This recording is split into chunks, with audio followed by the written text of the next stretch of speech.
Hello everybody! Je vous retrouve pour un In My Mailbox. À la base ça devait être le In My Mailbox du mois de juin.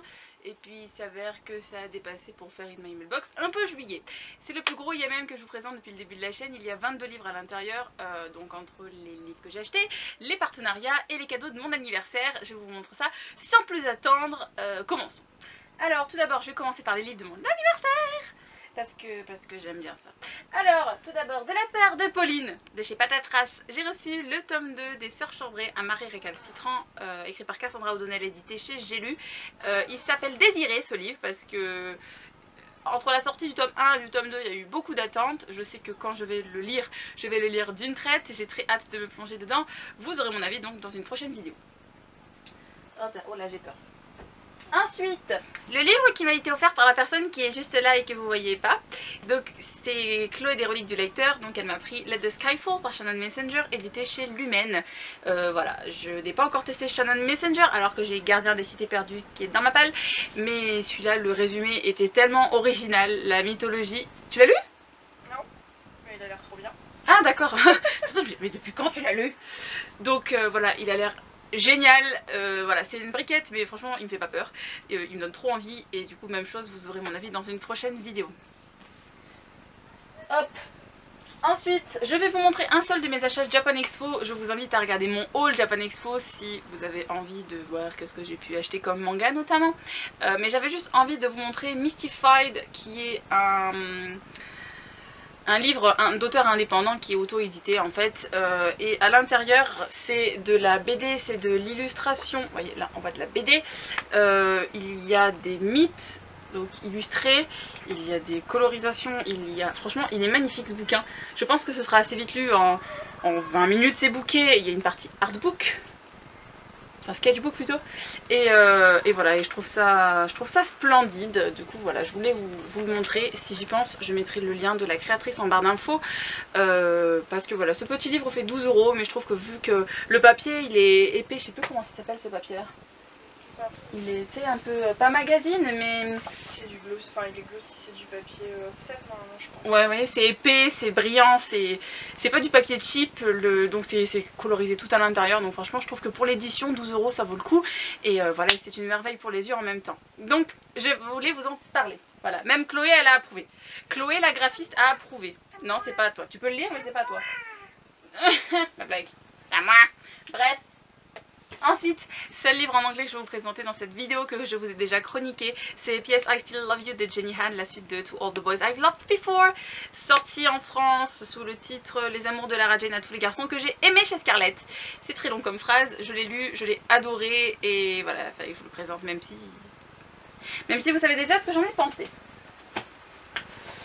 Ensuite, un peu en lien avec mon anniversaire, pour ceux qui ne le savent pas, le week-end de mon anniversaire j'ai fait un meet-up à Lyon avec des booktubeurs, des blogueurs, et mademoiselle Chloé était présente d'ailleurs. Et en fait on a fait des passages en librairie, je me suis fait plaisir, je me suis acheté un livre pour mon anniversaire. Je me suis pris Le vent te prendra par Camille Brissot, édité chez Rajo dans leur nouvelle collection, je ne me rappelle absolument plus, In Love, voilà. En fait ce sont des réécritures de classiques, mais sous forme de romance YA, et vous savez que j'adore la romance YA. Et en fait ce tome-ci c'est Les Hauts de Hurlevent, parce que j'ai une édition chez moi qui date de... j'ai regardé il y a une semaine mais j'ai déjà oublié, mais je crois des années 50, un truc comme ça, et j'ai peur de l'ouvrir, j'ai peur de pas aimer. Alors du coup je me dis que de commencer ça en douceur, peut-être ça me donnera le courage de lire la version originale dans le futur. Voilà. Et ensuite ça on peut pas vraiment considérer ça comme un achat vu que j'ai utilisé un bon d'achat que j'avais sur ma carte de Gilbert Joseph. Je me suis pris Silver, le tome 1 de la nouvelle série de Kirsten Gere édité chez Milan Macadam. Le résumé me tente énormément, plus que Rouge Rubis ne m'avait tenté à l'époque où je les avais lus d'ailleurs. Je suis hyper intriguée. Et du coup j'ai très hâte de me plonger dedans. Là aussi c'est très fin. Les livres de chez Milan, j'en ai pas lu beaucoup, mais voilà ils sont fins et chaque fois je me dis il faut que je les lise et je les lis pas, et après je regrette de pas les avoir lus plus tôt. Donc voilà, j'ai très hâte. Je n'aime pas du tout la couverture en revanche, j'adore la couverture américaine, mais bon c'est pas grave, il faut se fier, excusez-moi, au contenu, c'est le plus important. Voilà, mais vous vous doutez bien que si c'est des livres que j'ai achetés, bizarrement c'est qu'ils me donnent envie. Je me doute que vous vous en doutez. Bref, et voilà, c'est tous les livres que je me suis acheté personnellement. Maintenant je vais passer aux partenariats que j'ai reçus de différentes maisons d'édition. Le premier partenariat que je vais vous présenter, c'est la maison d'édition La Musardine qui m'a contacté pour tester des livres de leur catalogue, pour voir du coup si ça me plaît.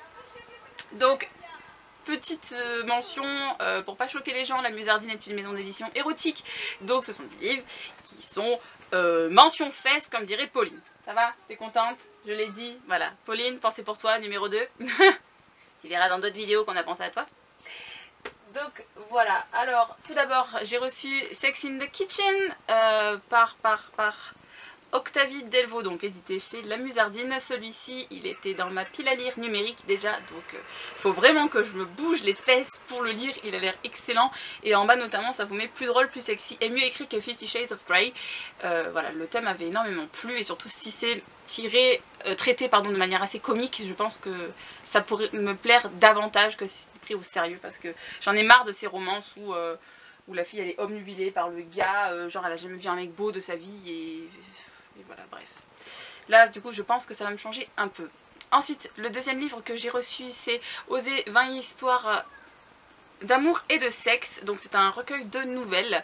Je pense que ça peut être sympa pour se lire une nouvelle un peu de temps en temps, et j'imagine que c'est avec 20 auteurs différents.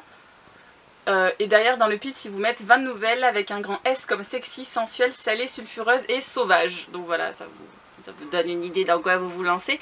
Voilà, cette collection avait l'air pas mal. Il y a plusieurs années j'avais failli acheter Oser 20 histoires de vampires. Ça avait l'air pas mal du tout. Donc je vais voir ce que ça donne. Et ensuite le dernier mais pas des moindres dont je n'ai jamais entendu parler. Je ne sais pas du tout ce que ça vaut, je n'ai pas regardé.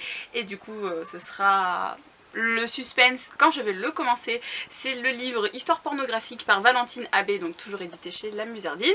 La couverture est un peu plus cache-pistache celle-ci. Voilà, je ne sais, c'est un recueil. Ah d'accord, c'est un recueil. Vous voyez, j'ai même pas lu le dos, j'ai fait ma pile in my mailbox et j'ai même pas lu les résumés. Voilà, il faudrait que je le lise et voilà, je vous en parle dans une prochaine vidéo. Voilà. C'est tout pour les livres de la maison d'édition de La Musardine. Maintenant je vais vous parler de l'édition La Bourdonnais qui, même chose, m'a envoyé des livres pour que je les chronique pour vous. Alors tout d'abord il y a un livre que j'ai déjà lu, donc c'est L'émeraude oubliée, le tome 1, L'évasion par Nina Carmen, donc chez La Bourdonnais, qui est une dystopie jeunesse. Pour l'instant je sais qu'il y a 2 tomes de parus, et voilà, je n'ai lu que le tome 1.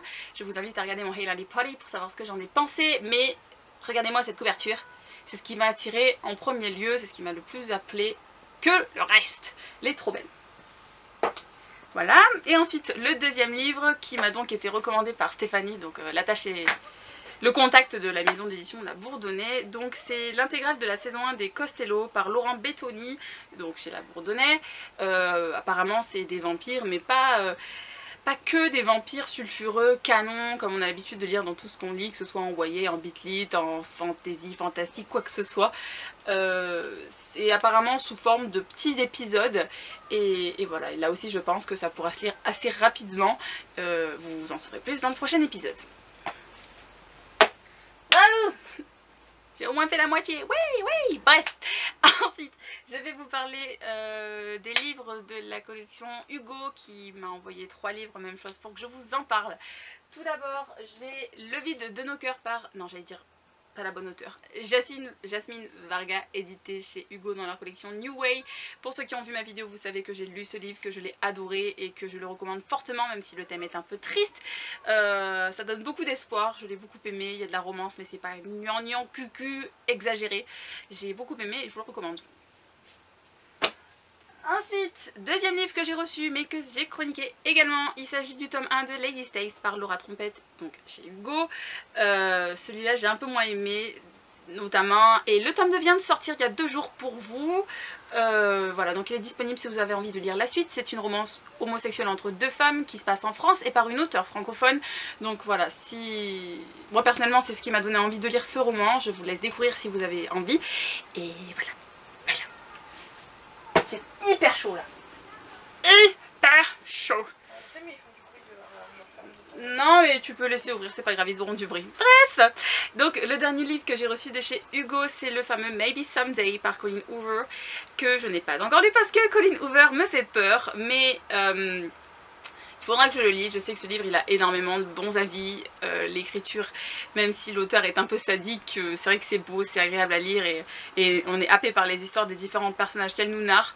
Mais voilà, c'est pas dans mes priorités, mais je le lirai, ça vous pouvez en être sûr. Voilà. Et ensuite, la dernière chose que je vais vous montrer, c'est mon partenariat avec les éditions Nathan. Et vous vous doutez bien que j'en ai reçu pas mal. Donc je vais commencer sans plus attendre. Les livres que j'ai reçus il y a 2-3 jours, c'est le nouveau phénomène de la rentrée. Et c'est la première fois que je reçois des épreuves non corrigées de chez eux. Enfin non, la deuxième fois. C'est les fameux livres U4 qui vont paraître le 27 août. Alors en fait, le principe est assez intéressant. C'est des livres qui sont édités chez Nathan et Syros. En fait, ce sont 4 auteurs qui écrivent 4 histoires sur 4 personnages différents, mais les histoires s'en mêlent les unes les autres. Et rien que ça me donne énormément envie. Et en fait, j'ai même pas lu le résumé, mais je pense que c'est dans un univers post-apocalyptique où les gamins ils vont devoir se défendre et tout. Et ça me donne. Voilà, parviendront-ils à survivre? C'est la première chose que je vois dans le résumé. Et ça m'intéresse grandement. Ça va me faire découvrir donc 2 auteurs donc là que je ne connais pas du tout. Donc il y a le tome Corridwen par Yves Grévé. Et là, il y a le tome Jules par Carole Trébor. Donc c'est édité chez Nathan, ça arrive. Et je vous en reparle bientôt pour savoir comment c'était. Hop là. Ensuite, des livres avec des couvertures. Je vous parle de Geek Girl, le tome 3.5, Être ou ne pas être par Old Ismail, qui est sorti le 2 juillet. Je vais le défoncer sa vie. Là, au moment où je vous parle, c'est le livre que je commence d'ici 2-3 jours. Je vais l'achever et je vais le kiffer, comme c'est toujours le cas avec les histoires d'Ariette. Livre suivant qui me fait beaucoup envie, lui aussi, il s'agit de Scandale par Sarah Ockler, qui est déjà paru, il me semble que je l'ai vu en boutique depuis, qui me donne énormément envie là aussi.